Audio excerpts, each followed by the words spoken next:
Now, I suppose you're all wondering why I sent for you. May I say it's absolutely marvellous to be here, and I'm really looking forward to talking down to you.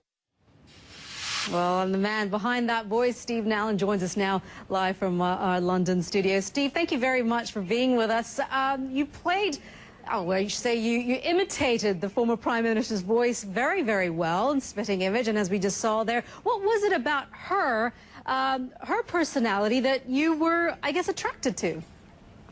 Well, you know, with most politicians, they try to hide what they're really thinking.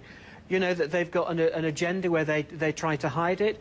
But with Mrs. Thatcher, she never needed to do that, you know.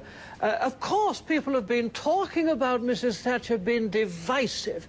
But one thing you cannot ever say about the lady was that you didn't know what was going on in the voice and what she was thinking.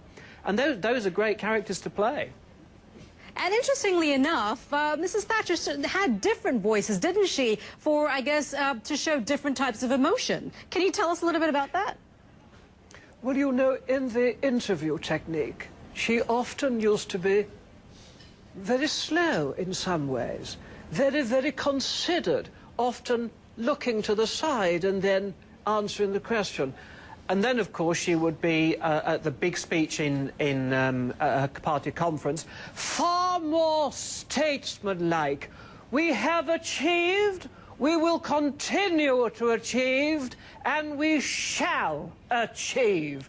But my favourite voice was actually the one that American presidents were always shocked at when they come to the House of Commons and they see the British Prime Minister having to face, you know, 600 baying voices, and for that she created a very shrill, very high-pitched voice which went through the whole chamber. The right honourable gentleman doesn't understand the nature of foreign policy. Goodness me, she could be heard. What do you think, did you actually, I should say, did you ever get a chance to meet her, and did she ever tell you what she thought of your voice or impression of her? No, sadly not. I would have loved to have met her. I came with about a couple of feet of her once at a private function. She had an electricity about her. You know, she was quite a small lady. You see her on television, you sort of, television often cheats the image. She was actually more petite than you'd imagine her to be.